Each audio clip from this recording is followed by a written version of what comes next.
warahmatullahi wabarakatuh. Sejarah Kiai Haji Muhammad Tahir Imam Lapeo berikut ini diambil dari situs imamlapeo.id. Berikut kisahnya. Membaca peta sejarah dan perkembangan Islam Tanah Mandar, Sulawesi Barat rasanya tidaklah akan hatam jika tak membaca dan menyelami perjalanan hidup Kiai Haji Muhammad Tahir atau yang berjuluk Imam Lapeo. Beliau yang dikenal sebagai seorang sufi, waliullah dan seorang yang saleh, serta penyebar agama Islam dan telah menghibah totalkan seluruh masa hidupnya untuk ilmu dan umat. Beliau dikenal tidak hanya karena kedalaman ilmu dan jiwa kemanusiaannya yang begitu tinggi, tetapi juga karena masyarakat telah memperoleh banyak manfaat dari kehadiran beliau dan bahkan pada apa yang kini beliau tinggalkan. Nasab Imam Lapeo. Imam Lapeo terlahir dengan nama Junaihin Namli. Namun atas saran Habib Syekh Al-Alamah Al-Habib Alwi bin Abdullah bin Sahal Jamalulail, nama Junaihin Namli tersebut diubah menjadi Muhammad Tahir. Beliau lahir di Pambusuang tahun 1839, namun ada pula sejumlah sumber yang menyatakan beliau lahir tahun 1838 dari pasangan Muhammad Kani Caci dan Ikaji Siti Rajia. Ayahnya dikenal sebagai seorang penghafal Al-Quran yang bekerja sebagai petani dan nelayan. Jika ditarik dari garis keturunan ayahnya, Imam Lapeo adalah keturunan Guru Gagde atau Abdurrahman Aladi. Guru Gagde sendiri dikenal sebagai salah seorang penyebar agama Islam di akhir abad ke-17.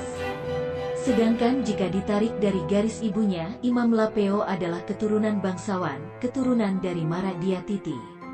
Moyangnya adalah Tumatindo di Litana. Muhammad Tahir digelari Imam Lapeo karena beliaulah yang mendirikan Masjid Nurut Taubah di Lapeo dan sekaligus menjadi imam pertama di masjid yang didirikannya itu. Semasa hidupnya, Imam Lapeo memiliki nama panggilan lain yang disematkan padanya. Khusus gelar Imam Lapeo ini diberikannya karena beliau menetap di Desa Lapeo, Kecamatan Campalagian, Kabupaten Polewali Mandar, Sulawesi Barat dan menjadikan wilayah Lapeo sebagai salah satu titik fokus dakwahnya. Selain itu, ia juga digelar Tusalama, orang yang selamat, karena begitu banyak kisah kekeramatan juga keselamatan semasa hidup dan bahkan hingga beliau berpulang. Sedikitnya, sejumlah tulisan banyak menyebutkan, sedikitnya ada 74 karamah kelebihan dalam kisah hidup Imam Lapeo. Salah satunya, kisah saat Imam Lapeo terjatuh dari kapal. Imam Lapeo bukannya tenggelam, tetapi yang ada, beliau malah terlihat berdiri di tengah lautan dalam pada sebuah batu besar yang mendadak muncul dan menjadi pijakannya. Padahal kesaksian sejumlah nelayan dan pelaut Mandar kala itu, di lautan dalam tempat jatuhnya Imam Lapeo itu tidak pernah ada batu besar. Imam Lapeo juga dikenal sebagai Kane Anangguru, orang yang dalam ilmu agamanya.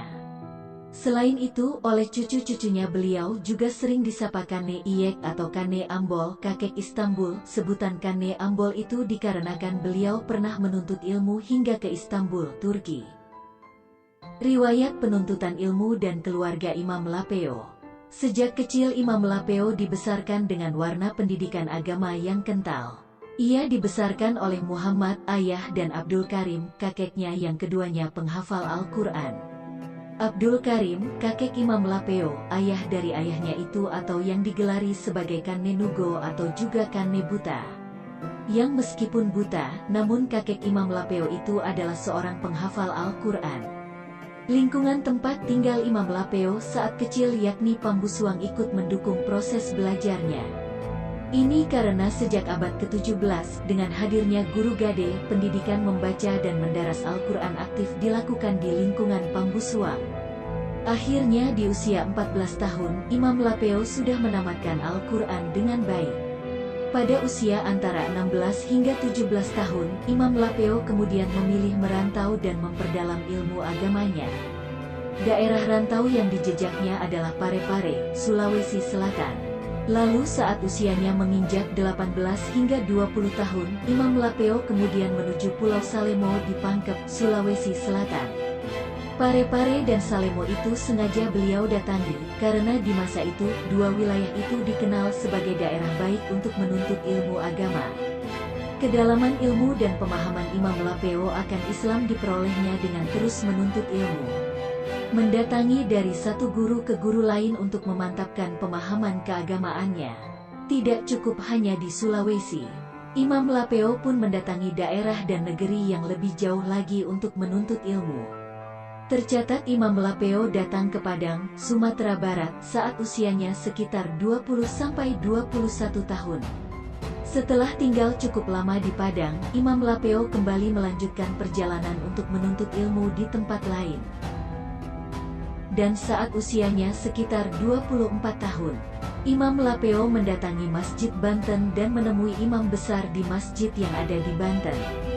Namun beliau kemudian diarahkan untuk belajar di Masjid Sunan Ampel, Surabaya, Jawa Timur. Ia pun ke Masjid Sunan Ampel dengan diantar langsung oleh imam besar Masjid Banten tersebut. Di sana beliau kembali belajar ilmu agama dan hidup dalam pergumulan masyarakat Jawa Timur selama 7 tahun. Sekitar tahun 1886, saat berusia 48 tahun, Imam Lapeo berangkat haji untuk pertama kalinya. Kesempatan berhaji ini kemudian dimanfaatkan baik untuk kembali menuntut ilmu. Beliau kemudian belajar pada ulama-ulama di sana seperti Syekh Muhammad Al-Ibna. Dalam kesempatan ini juga beliau menyempatkan untuk berkunjung ke Istanbul, Turki. Bahkan beliau sempat menetap beberapa lama di Istanbul. Hal inilah yang kemudian membuat cucu-cucunya memanggilnya Kane Ambol. Dari kisah rantau dan pilihan wilayah penuntutan ilmunya itu, menunjukkan betapa Imam Lapeo sangat senang menuntut ilmu. Ia selalu mengambil setiap kesempatan yang tersedia untuk terus menambah ilmu. Tercatat sejumlah nama yang pernah menjadi guru Imam Lapeo sebagai berikut. 1. Muhammad, ayah beliau. 2. Abdul Karim, kakek beliau. 3. Guru Langgo di Pambusuang untuk belajar bahasa Arab. 4. Guru-guru di Salemo Pangkep belajar tentang akhlak. 5. Guru-guru di Parepare seperti Al-Yafi'i, ayah dari Profesor Haji Muhammad Ali Al-Yafi'i, belajar ilmu fikih dan tafsir. 6. Guru di Pulau Madura, Syekhuna Qutb Bangkalan belajar tasawuf. 7. Habib Syekh Al-Alamah Al-Habib Alwi bin Abdullah bin Sahal Jamalulail belajar tasawuf. 8. Syekh Hasan Yamani yang mengajarkan fikih. 9. Syekh Muhammad Al-Ibna. 10. Guru di Padang yang mengajarkan beliau agama dan pencaksilat. 11. Guru-guru di Malaka, Singapura, dan guru-guru lainnya. Sepulang dari Mekah, Imam Lapeo kembali ke Mandar dan melanjutkan kegiatan dakwahnya. Pada tahun 1892, saat usianya sudah menginjak 53 tahun, Imam Lapeo mendatangi rumah Imam Butuh Puaji Tepu atau Pualapium untuk kian meluaskan jaringan dakwahnya. Dan oleh Habib Syekh Al-Alamah Al-Habib Alwi bin Abdullah bin Sahal Jamalulail, Imam Lapeo kemudian disarankan untuk menikahi Nagayah binti Abu Bakar, keponakan Pualapium yang saat itu berusia 15 tahun. Usulan ini kemudian diterima dan saat menikah, Habib Syekh Al-Alamah Al-Habib Alwi bin Abdullah bin Sahal Jamalulail mengganti nama Nagayah menjadi Siti Rugayah. Setelah menikah, Imam Lapeo berusaha membagi waktunya dengan baik agar semua wilayah yang menjadi medan dakwahnya tetap dapat terbina dengan baik. Menurut penuturan Siti Rugayah, setiap hari Imam Lapeo membagi waktunya untuk 3 tempat, yakni salat maghrib di Pambusuang, salat isya di Butuh, dan salat subuh di Lapeo. Dari Siti Rugayah, Imam Lapeo kemudian dianugerahi sejumlah anak, yakni Siti Fatimah Tahir, Siti Hidayah Tahir, Kiai Haji Muhsin Tahir, Hajah Aisyah Tahir, Hajah Muhsanah Tahir, dan Hajah Marhumah Tahir An-Nangguru Kumar. Atas usul pemuka masyarakat, beliau kemudian menikahi Siti Khadijah. Dari Siti Khadijah, Imam Lapeo dianugerahi 3 orang anak, sayangnya 2 dari mereka meninggal di usia anak-anak. Tinggallah Kiai Haji Najamuddin Tahir sebagai anak satu-satunya dari perkawinannya dengan Siti Khadijah. Selain Siti Rugayah dan Siti Khadijah, Imam Lapeo juga sempat menikahi Atariah dan Hajah Khalifah, namun dari keduanya, Imam Lapeo tidak dikaruniai anak. Di Mamuju, saat melakukan perjalanan perluasan dakwahnya, Imam Lapeo juga memperistri Siti Hunainiyah yang bergelar Tala Sompeng Kana Andi Anteng yang merupakan keponakan Maradia bangsawan Mamuju. Dari Siti Hunainiyah Imam Lapeo dikaruniai anak yakni Kiai Haji Abdul Muthalib Tahir, Hajah Asyah Tahir, serta Dokteranda Hajah Aminah Tahir dan Sabahanur yang meninggal saat masih kecil. Terakhir Imam Lapeo menikah dengan Syarifah Hamidah, seorang perempuan juga dari Mamuju. Namun dengannya Imam Lapeo juga tidak dikaruniai anak. Jalan dan strategi dakwah Imam Lapeo. Setelah menghabiskan lebih dari 17 tahun di berbagai wilayah dan daerah perantauan dan penuntutan ilmunya terakhir di Jawa Timur, Imam Lapeo akhirnya kembali pulang ke Mandar bersama rombongan dakwah termasuk di dalamnya para habib dari Ampel. Rombongan ini datang untuk memurnikan kembali Islam di Mandar yang saat itu banyak diwarnai oleh praktek animisme. Seraya mengajak masyarakat Mandar untuk mempraktekkan ibadah dengan benar, sesuai dengan tuntunan Islam. Patut dicatat, masyarakat Mandar saat itu masih berciri masyarakat feodal dan belum dapat melepaskan diri dari keyakinan nenek moyang mereka yang acap kali bertolak belakang dengan perintah agama Islam. Dan dalam kurun waktu itu, kejahatan pun begitu marak terjadi. Mulai dari berjudi, sabung ayam, minum khamar hingga perampokan masih kerap terjadi di Lapeo. Bahkan di antara pelaku kejahatan itu, justru adalah orang-orang yang juga memeluk agama Islam. Membuat dakwah tentang syariat Islam semakin diperlukan di masyarakat Mandar. Untuk memudahkan dakwahnya di tengah praktek animisme dan berciri feodal itu, yang Patudu yang awalnya dikhususkan bagi orang-orang tertentu seperti prajurit atau pahlawan perang dan keluarga kerajaan. Namun oleh Imam Lapeo, Sayang Patudu kemudian dihadirkan sebagai pelecut semangat anak-anak untuk belajar Al-Quran. Dan bagi anak-anak yang berhasil tamat atau khatam mengaji Al-Quran, mereka diberi keistimewaan untuk diarak keliling kampung dengan menunggangi Sayang Patudu. Hal itu menunjukkan betapa Imam Lapeo sangat cerdas membaca kebiasaan serta tipologi sosial budaya dan situasi masyarakat Mandar, yang juga sekaligus bisa melapangkan jalan dakwahnya. Kegiatan dakwah Imam Lapeo tidak sebatas di Lapeo dan sekitarnya saja. Ia pun merambah hingga ke utara tanah Mandar, salah satunya di Mamuju dan Tapalang. Aktivitas beliau mengajarkan Islam di masyarakat itu, membuat Marakdia Tapalang menerima dan mengangkatnya sebagai Marakdia Syara Tapalang atau Kadi Tapalang, yang ikut membantu kedekatannya dengan masyarakat tepat di mana Imam Lapeo berdakwah. Tidak ada catatan valid tentang jumlah masjid yang dibangun oleh Imam Lapeo, namun dari berbagai informasi yang terhimpun, sedikitnya ada sekitar 17 masjid yang dibangun oleh Imam Lapeo di Mamuju.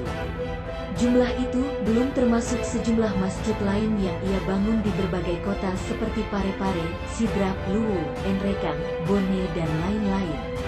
Kekuatan karakter dan teladan yang baik Imam Lapeo hingga kini masih melekat kuat dalam memori kolektif masyarakat Mandar bahkan Sulawesi pada umumnya. Orang mengambil banyak manfaat darinya, baik dalam hal ilmu, nasihat, hingga doa-doa baik darinya. Ini terus terjadi hingga Imam Lapeo wafat. Ketika beliau tidak lagi mampu banyak bergerak dan melakukan perjalanan, orang-oranglah yang datang di kediamannya di Lapeo untuk belajar, meminta doa dan berkah agar urusannya dilancarkan, hingga meminta pertolongan atas berbagai problem hidup yang menyesakan. Hal ini kemudian menjadi tradisi, dan hingga kini di kediaman beliau masih terus didatangi oleh masyarakat, bahkan hingga Imam Lapeo sudah tiada. Kisah karamah Imam Lapeo. Pada masyarakat Mandar, bukan hanya kekuatan karakter dan keteladanan serta kecerdasan Imam Lapeo yang melekat dalam ingatan mereka. Namun berbagai kisah yang menunjukkan kekeramatan dan kewaliannya juga tak luput menjadi fakta-fakta yang tercatat sebagai ingatan bersama yang diyakini banyak orang dan ikut menyertai perjalanan hidup Imam Lapeo. Beberapa kisah kekeramatan dan kewaliannya itu antara lain: 1. Suatu ketika Imam Lapeo berada dalam sebuah perjalanan pelayaran laut, Imam Lapeo terjatuh ke laut yang dalam pada malam hari. Namun karena perahu yang ia tumpangi melaju agak kencang, ia tidak bisa segera ditolong. Tapi ternyata saat perahu tersebut memutar dan kembali menuju ke titik koordinat di mana Imam Lapeo terjatuh dan tenggelam itu, Imam Lapeo justru di tempat itu tengah berdiri tegak dan tampak sedang memijak di atas sebuah batu besar yang ada di tengah laut. Padahal menurut para awak kapal dan sejumlah nelayan, sebelumnya tidak pernah ada batu besar di sekitar tempat tersebut. 2. Kekeramatan lain Imam Lapeo juga pernah ditunjukkan saat beliau menangkap ikan tanpa kail. Suatu hari Imam Lapeo berlayar menuju Mamuju dan kehabisan bekal di tengah jalan. Sayangnya saat itu tidak tersedia tali pancing untuk dipakai memancing. Imam Lapeo lantas memanfaatkan sembarang tali yang ada di atas kapal yang ditumpanginya itu untuk memancing. Ia pun membuang tali tersebut ke laut untuk memancing. Tidak lama berselang, Imam Lapeo kemudian berhasil menangkap seekor ikan besar sehingga bisa disantap oleh Imam Lapeo dan seluruh penumpang yang ada di atas kapal tersebut. 3. Saat Imam Lapeo berangkat haji untuk pertama kalinya, rombongan beliau dihadang oleh sejumlah orang. Orang-orang ini adalah mereka yang ingin menguasai Mekah. Saat itu keselamatan seluruh rombongan terancam. Para penjaga yang ada telah terbunuh. Akhirnya majulah Imam Lapeo berbekal sebuah tombak. Ia melawan senapan, namun ternyata peluru tidak mampu melukai Imam Lapeo. Hanya pakaiannya saja yang terkena peluru.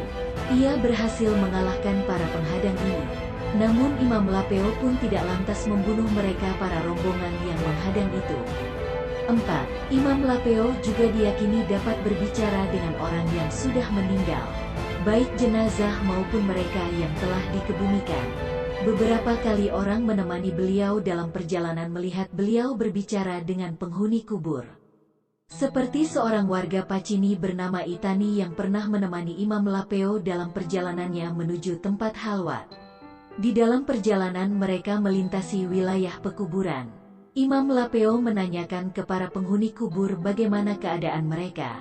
2 orang yang ia tanyai berkata bahwa mereka sedang dalam kondisi tersiksa di dalam sana dan minta didoakan. Kemudian orang ketiga menjawab tidak apa-apa guru. 5. Hal lain yang juga terekam baik di ingatan masyarakat Mandar adalah saat Imam Lapeo membangun masjid dan menolong masyarakat dari kesulitan ekonomi, seringkali Imam Lapeo harus berhutang. Terkadang Imam Lapeo tidak memiliki dana untuk melunasi hutang tersebut dengan cepat. Hingga beberapa kali ada sejumlah pihak yang menagih hutang kepada beliau untuk segera membayar hutangnya. Salah satunya adalah Haji Hasan yang berasal dari Majene. Imam Lapeo berhutang padanya untuk bahan bangunan yang Imam Lapeo pakai memperluas Masjid Nurut Taubah yang ada di Lapeo. Hingga tiba waktu yang disepakati, Imam Lapeo masih belum memiliki uang. Namun beliau tetap mengajak putranya, Muhsin Tahir, untuk berangkat bersama menuju Majene dan menemui Haji Hasan untuk meminta perpanjangan waktu. Di perjalanan, mereka singgah di setiap masjid yang dilewati untuk salat sunnah. Saat mampir di masjid di Limboro dan Lembang-Lembang mereka singgah cukup lama. Dalam perjalanan antara Lembang-Lembang dan Tinambung, tiba-tiba mereka ditahan oleh seorang asing. Orang itu memberikan bungkusan untuk melunasi hutangnya kepada Haji Hasan. 6. Kisah kewalian lainnya adalah, beliau yang dikabarkan salat Jumat berjamaah di 3 tempat yang berbeda dalam waktu yang bersamaan. Kisah ini diketahui saat terjadi pertengkaran 3 orang yang berasal dari tempat yang berbeda yakni dari Tapalang, Bambang Loka, dan Mamuju yang melihat beliau salat Jumat berjamaah di ketiga tempat tersebut di hari yang sama. Dan masih banyak lagi kekeramatan yang menunjukkan kewalian Imam Lapeo yang terus diceritakan oleh masyarakat Mandar dan Sulawesi pada umumnya. Ada yang bisa dipahami dengan nalar namun ada juga yang tidak. Ini membuat masyarakat meyakini Imam Lapeo selain sebagai seorang sufi yang soleh juga adalah waliullah. Wafatnya Imam Lapeo. Imam Lapeo meninggal di usianya yang ke-114 pada hari Selasa tanggal 17 Juni tahun 1952, bertepatan dengan 24 Ramadan 1371 Hijriah, dalam keadaan tenang dan dengan wajah tersenyum dan berseri-seri. Dari berbagai penuturan, malam sebelum keesokan harinya Imam Lapeo meninggal, suasana begitu damai dan tenang tanpa kesiur angin. Di Lapeo, malam itu segala benda, alam dan pepohonan rebah dan bersujud, seberkas cahaya menerobos di kegelapan. Dan keesokan harinya Imam Lapeo pun menghembuskan nafas terakhirnya. Sebelum meninggal, Imam Lapeo memang sudah tidak lagi aktif bepergian untuk berdakwah karena kondisi fisiknya tidak lagi memungkinkan. Orang-oranglah yang mulai berdatangan untuk meminta nasihat dan doa serta berbagai urusan di rumah Imam Lapeo yang kemudian rumah itu dinamai sebagai Boyang Kayang, rumah besar, dan berada tepat di depan Masjid Nurut Taubah Kiai Haji Muhammad Tahir Imam Lapeo. Imam Lapeo meninggal di masa pergolakan politik dan perjuangan mempertahankan kemerdekaan masih berlangsung.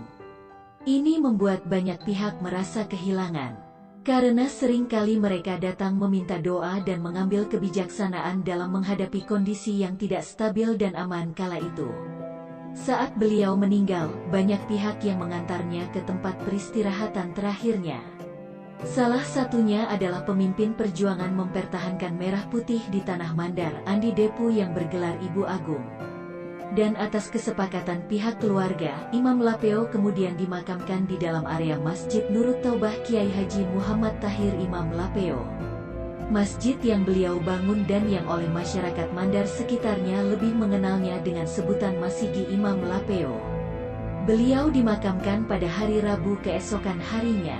Sejumlah kesaksian menuturkan, sewaktu jenazah Imam Lapeo diangkat terasa sangat ringan seakan-akan tidak ada beban berat kecuali kain kafan. Dan bahkan ketika berada di liang lahat, petugas pemakaman yang menyaksikan jasad di dalam kain kafan itu terdengar di telinga mereka suara batuk.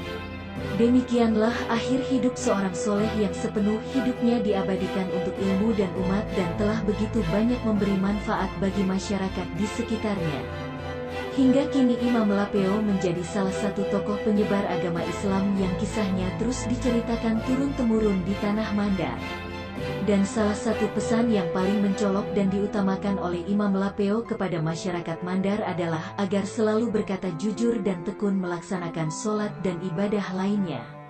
Hingga kini makamnya yang ada di sisi kanan teras Masjid Nurut Taubah Kiai Haji Muhammad Tahir Imam Lapeo itu terawat dengan baik dan tetap ramai diziarahi oleh sejumlah warga Mandar dan para peziarah dari berbagai wilayah bahkan negara.